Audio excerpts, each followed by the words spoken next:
The last train connection, the clock tower chimed midnight as Amelia hurried through the deserted station, her heels clicking on the cold, hard floor.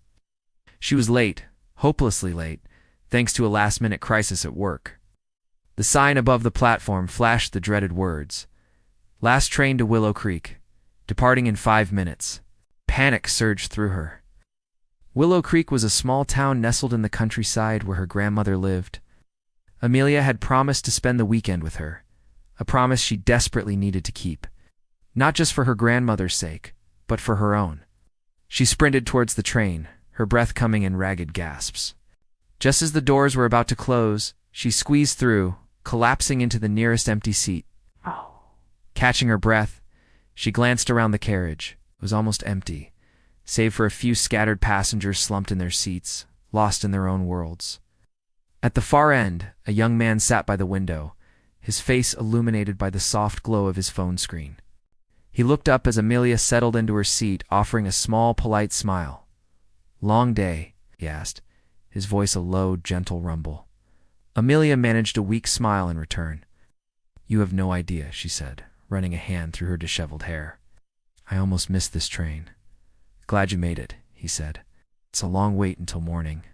There was something about his voice, a soothing quality that eased her frayed nerves. "I'm Amelia," she said, extending her hand. "Liam," he replied, shaking her hand. His touch was warm and firm, sending a surprising jolt through her. They fell into an easy conversation, talking about their jobs, their hobbies, their lives. Amelia discovered that Liam was a writer, a dreamer who filled notebooks with stories and poems. He was on his way to a remote cabin in the woods, seeking inspiration for his next novel. As the train rumbled through the darkness, they talked about everything and nothing. They shared their hopes and fears, their dreams and regrets. Amelia found herself opening up to Liam in a way she had undone with anyone in a long time. There was something about him, a genuine warmth and understanding that made her feel safe, seen, and heard. They discovered a shared love for old movies, classic literature, and obscure music. They debated the merits of different coffee brewing methods and shared their favorite travel destinations. With each passing mile, their connection deepened, a silent understanding passing between them. Amelia glanced out the window, the landscape a blur of dark trees and twinkling lights. It felt as if they were the only two people in the world, cocooned in their own little bubble, oblivious to the passage of time. As the train approached Willow Creek, a sense of sadness washed over Amelia. Their time together was coming to an end. She didn't want to say goodbye, not yet. "This is my stop," she said, gathering her bag. Liam stood up, his eyes filled with a mixture of regret and curiosity. "It was really nice meeting you, Amelia," he said. "I feel like I've known you forever." "Me too, Liam," she said, her voice barely a whisper. Maybe we'll meet again someday." He smiled, a hopeful glint in his eyes. "Maybe," he said. "Oh. But just in case." He reached into his pocket and pulled out a small piece of paper. "This is my email address. If you ever want to talk or share your thoughts on that old movie we were discussing." Amelia took the paper, her fingers brushing against his. "Thank you," she said, tucking it into her purse. As she stepped off the train, she turned back to wave. Liam was standing by the window, watching her, raised his hand in farewell, his smile lingering in the cold night air. Amelia watched as the train pulled away, its red taillights disappearing into the darkness. She stood there for a moment, feeling a strange mix of happiness and melancholy. She had met someone special, someone who had touched her heart in a way she hadn't expected.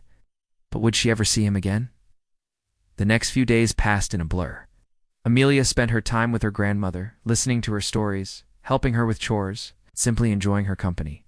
But even as she laughed and smiled, a part of her was always thinking about Liam, wondering if he was thinking about her too. She found herself reaching for his email address more than once, her fingers hovering over the keyboard.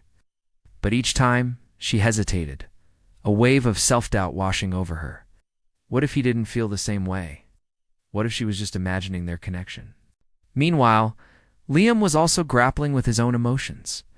He found it hard to concentrate on his writing, his thoughts constantly drifting back to Amelia. He replayed their conversation in his mind, searching for clues, for signs that she might have felt something too. He knew that their meeting was brief, fleeting, a chance encounter on a late-night train, but he couldn't shake the feeling that there was something special between them, something worth exploring. Finally, after days of agonizing, he decided to take a chance. He sat down at his laptop and typed an email to Amelia, pouring out his thoughts and feelings, his hopes and fears. He wrote about their connection, about the way she had made him feel, about his desire to see her again. He hesitated for a moment, his finger hovering over the send button. What if she didn't respond? What if he was making a fool of himself? Taking a deep breath, he clicked the button. The email landed in Amelia's inbox a few hours later. She saw the sender's name, and her heart skipped a beat. Liam. With trembling hands, she opened the email and began to read. As she read his words, her eyes filled with tears. He felt the same way. He wanted to see her again. Without hesitation, she replied to his email, telling him how she felt, how much she had enjoyed their conversation, how much she wanted to see him again too. They exchanged emails back and forth for hours, their words flowing freely, their connection growing stronger with each message. They made plans to meet, to spend a day together, to see if their connection was as real as they both believed it to be. A week later, Amelia found herself standing on the platform of the train station, waiting for Liam. Her heart was pounding in her chest. Her palms were sweating. She was nervous, excited, and terrified all at the same time. As the train pulled into the station, she scanned the faces of the passengers disembarking. And then she saw him. Liam stepped off the train, his eyes searching the crowd. When he saw Amelia, his face lit up with a radiant smile, walked towards her, his pace quickening. And then they were face to face, their eyes locked, their hearts beating in unison. Amelia, he said, his voice filled with warmth and affection. Liam, she replied, her voice barely a whisper. He reached out and took her hand, his touch sending a familiar jolt through her. I'm so glad you're here, he said. Me too, she said. They spent the day together, exploring the town, laughing, talking, and simply enjoying each other's company. They discovered that their connection was even stronger in person than it had been on the train. They were meant to be together. As the sun began to set, they stood on a hill overlooking the town, their hands intertwined, their hearts full of love. So, Liam said, turning to Amelia, what do you say we make this a regular thing? No more missed connections, no more last trains, just us together. Amelia smiled, her eyes shining with happiness. Like that very much, she said. So two strangers who had met on the last train of the night found love in the most unexpected of places. They had taken a chance, followed their hearts, and discovered that sometimes greatest connections are the ones you least expect.